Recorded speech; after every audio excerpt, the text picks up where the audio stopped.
Hey everybody, it's Muscle Car Campy. Welcome back to the channel. Today we've got our very first resto mod. It's a 1970 Mustang with a 521-inch Kaase motor under the hood. Yeah, shotgun powered, folks. It's got a completely rebuilt suspension, a customized interior, overdrive transmission. We think you're gonna love it. But before we get into this, don't forget, hit the subscribe button and ring that bell. Make sure you get notified every time a new video goes live. You know, my favorite part of this car, of course, is the engine. I want to cuddle with it. Hemi Ford 521. I mean, it is just gorgeous. You know, what kid who loved Fords didn't dream of owning a Boss 429 powered Mustang? One thing you'll notice right away with this rod and custom front suspension, the shock towers are gone. You can see how much more room there is under the hood here. We've got custom headers. You've got a comp cam, hydraulic roller cam with Jon Kaase's custom rocker arms on top. The intake was custom made. You got a big mouth throttle body from Fast. This distributor, maybe the only one in the world, is offset, belt driven, very unusual. Billet Specialties front drive system, custom radiator so the car runs nice and cool all the time. I mean, there's just nothing on this car really that hasn't been touched. When Richard Bacon, the owner of this car, ordered this engine up custom, he talked to Jon Kaase, and Kaase said he expected the engine to make 750 horsepower and 750 pound-feet of torque. Being a resto mod, this car has some really cool wheels. It's got 18-inch Legend Series wheels from Rocket. On the tires, the Toyo Proxys T1 Sports are 225, 45, 18 up front and 245, 45, 18s in the back. Among the features that differentiated the 1970 Mustang from the 1969 were the single headlights. In 1969 you had quad headlights. They did away with the outboard headlights, put the simulated scoops in. This car has customized headlights so you can actually see at night. You know, this also features the Boss 302 Boss 429 spoiler. The hood is totally custom on this car. Kind of has that Boss 429 look, although it is closed all the way around. The owner of this car has added the slats and the wing, which it's kind of hard to find, it seems, a 6970 Mustang anymore without them. They do look. We're here with the owner, Richard Bacon, and he's going to show us some of the really cool things that he built into the trunk of this car. I mean, lots of hidden compartments and speakers and you name it. Richard, why don't you take us through what you've done in here? Okay, well, I put an Aeromotive fuel pump into the tank and a lot of wiring, hoses, 3 hoses for pressure, return, and vent. And it's ugly. So I took some 3/8-inch plywood and built it up and made a 2-piece floor so you can get it in and out. And just went to the local upholstery shop, bought some black vinyl and some contact cement. And that's the floor, so it's nice and smooth. And on the driver's side, I put a panel with pulls so you can actually pull it out if you needed to get to anything. But you can also just pop open the door. It's just Velcroed, and that way there, the cleaning supplies are in there, but yet they're hidden. And then on the driver's side or passenger side, the battery's underneath there, and but it keeps it hidden. And that's what they did back in the day, was on the right rear for traction also. And then I also built a little thing over the gas tank, filler hose. And then up above, because, well, basically all you do is just flip a little lever. This folds down and there's my speakers, there's my fuel line for the vent, there's my booster cables and anything else I want to put in there. And it stays hidden that way. And all it is just one little clip. And everything stays hidden, nice and neat. We can put a couple chairs and an igloo in here with some cold water, and my wife and I go to different cruise ins. And it took a couple days just to cut everything.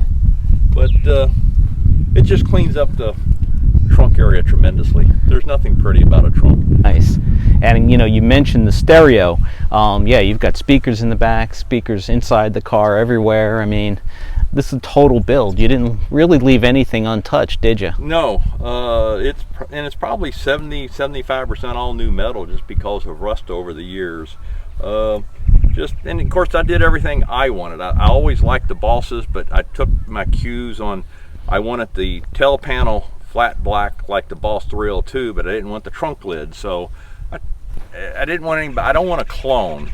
I wanted a personal car, but I did take cues off of what Ford did and how they did it. So well, it's definitely a custom, and it's built to your tastes. Yes. And that's what I love about it. I mean, you did everything, and you got glazurate paint that, as you said, has no name. It was just a number. Just a number.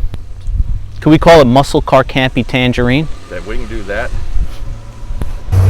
Carl Ingman, he came in one day to my shop and showed me this new gas cap he wanted. And he wouldn't tell me where he got it from because he was going to use it on his car. Well, he ended up now lived up by Charlotte, North Carolina, so he told me who. So it's a different gas cap because everybody's got the same old basically Mustang, but you know, now you can undo that. This lifts up. It's still a gas cap, but it's a lot different than what everybody else runs, and I always want to do something a little different than everybody else. You know, you think you've seen it all on the outside, but the custom touches extend inside the car as well. You've got a performance automatic overdrive transmission 4R70W that has a 2002 Mustang shift knob on it, but it sits into a modified stock shift console. Dakota digital gauges inside here with just about 2 gauges on either side, the tach and the speedometer. And in the Mustang 1970 tradition, there's no red line on the tachometer. Got air conditioning. We've got a custom stereo. There's Bluetooth. If you look right under here, there's a microphone for the phone. You got power windows that you don't need a key to be on. They go up and down. You got a USB port on this custom console. Cup holder. This is an absolute cruiser. You know, Richard used to drag race, and now this car is really more his cruiser type car. But what an outstanding example of a customized Mustang. You know, when it comes to resto mods, they don't get much better than this. All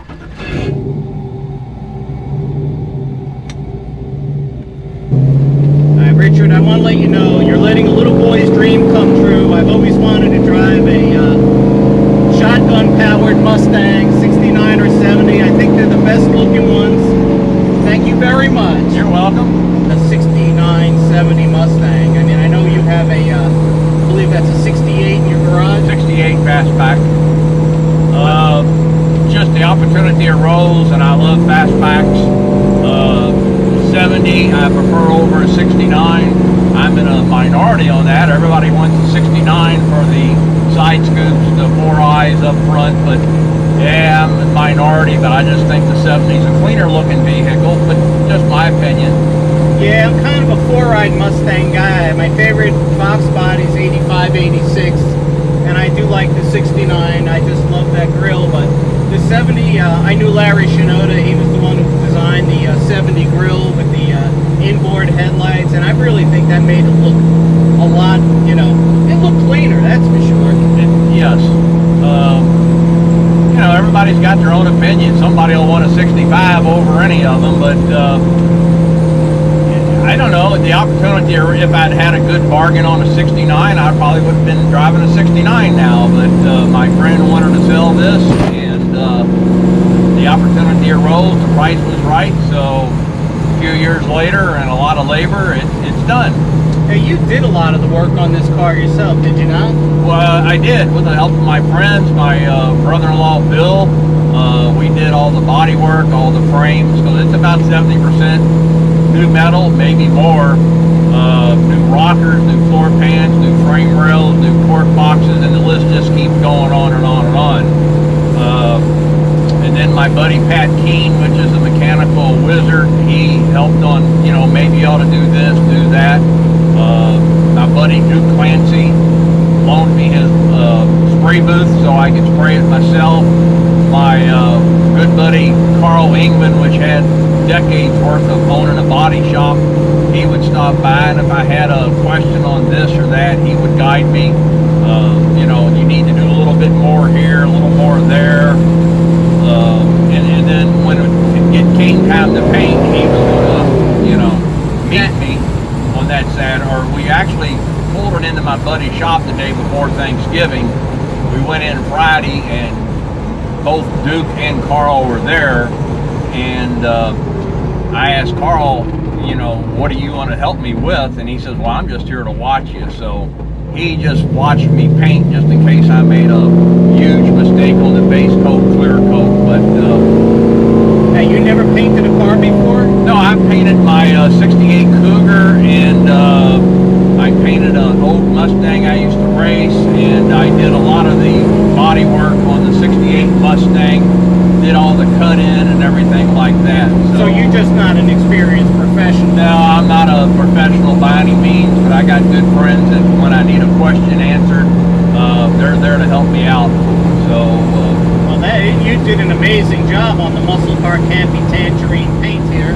Thank you. I'd like to thank you for naming the paint color after me. You know, sure can. No, it really is spectacular. It's a great color. You don't see it, and it really does look different depending on how the light hits it. You know, very, very interesting color. You know, in my brain, I thought it was almost a reddish color, but I guess it depends on when you see it and what the light looks like, really what the color, how the color pops. It definitely changes from in the garage where it's shaded versus in direct sunlight versus a cloudy day. My brother-in-law was the parts manager for a body shop, and he just handed me the Glasgow book, and all it is they're custom colors with just numbers. So I don't think it's ever been on a production car because they didn't have a name for it. So people ask me all the time, and I just tell them I don't know. It's just a bunch of numbers. I call it burnt orange, but and other people have different names for it as well. But but I had it in my mind what this car was going to look like from day one, as far as the striping, the paint job, and it came to, you know, it took about 5 years to do it, but it's what I've always dreamed of, and now I have it, and I don't think I'd ever get rid of it. Now, I gotta tell you too, the steering on this car is fantastic. I really do. I mean, this is, like I said, it's tight, it's not over assisted, you know, it's not darty at all. You use the Rod and Custom front suspension. Is that their steering rack that they use with this? Yeah, and I think it's just a stock Ford rack, but they engineer the whole thing as far as the control arms and the whole package. It's just got a good tight feel. It doesn't wander. If you turn, it turns, but it doesn't turn too easy. You actually have to put some muscle into it, even though it's power steering. Probably the worst part about the coilovers is they don't ride the best. It's never gonna ride like a Cadillac, that's for darn sure. No, but it's you know, it is. I know we as hot rodders like them firmer than stock, and you know that's tough with coilovers to really dial them in to get a smoother ride. But it's not your daily driver, and it's comfortable. It's a decent ride. It is, and it's only when you hit really big potholes or something like that that you notice it. But but when you do take a turn and you're on the interstate, and I can be doing 80 and 85, there's no wallowing like the old cars where it looked like you were almost going to flip over. No. You turn, it turns, it stays flat. Even with a big heavy motor up front, they did an impressive design on their engineering. Yeah, I love what you got. And what is in the rear on this car? I know it's a 4-link. Is it also? It's a Rod and Custom 4-link, and they did the triangulated one like the Fox Mustang, so you don't have to have a panhard bar. And then they also furnish a sway bar, which helps tremendously too.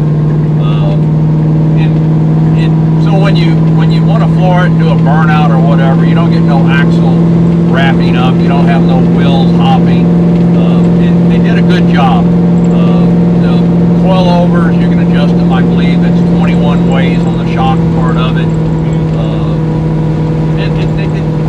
I would recommend them to anybody who wanted to buy a modern suspension.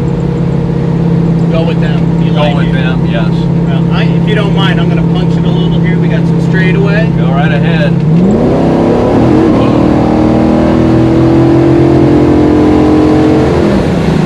Boy, I can feel those tires are about to break loose there. I lifted a little bit there just so we didn't get into the situation. Yeah, at 50 or 60, if you get it to downshift and floor it just right, you can get the rear end to start going sideways. So you have to be really careful. Yeah, I didn't want that, but that was was plenty of fun for me. I didn't want to really see it. I could feel like, you know, it was just about to. It's got more power than you ever need. And a Mustang doesn't have anything in the rear end weight-wise either, so that doesn't help. That felt good. That made my day. What is your favorite part of the car? The motor. I love motors. You go to a car show, first thing I look at on any of those cars is the motor. I like a good, clean engine compartment. It doesn't have to be modified, but nice and clean, painted, and that's what floats my boat, as they say. So I grew up with big blocks. There's just no replacement for displacement, as the old saying goes.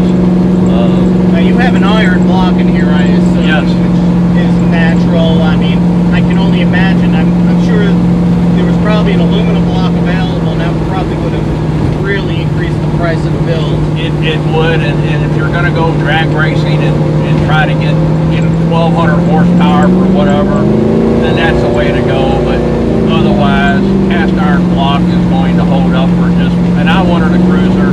I didn't build this as a race car by any means. So, and even Kaase on a iron block, you can actually stroke it to a 555. I thought 521 was plenty big enough. Didn't think an extra 30-some cubic inches was going to make much of a difference. Well, as you said, on street tires, you're barely going to be able to control 521 newtons. You don't need any more torque or horsepower. And their Toyo is their summer tire.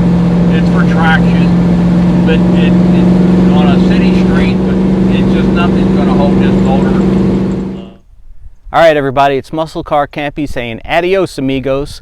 We're saying goodbye to this beautiful car, but we want to remind you before you go, hit the subscribe button and ring that bell so you get notified every time a new video goes live.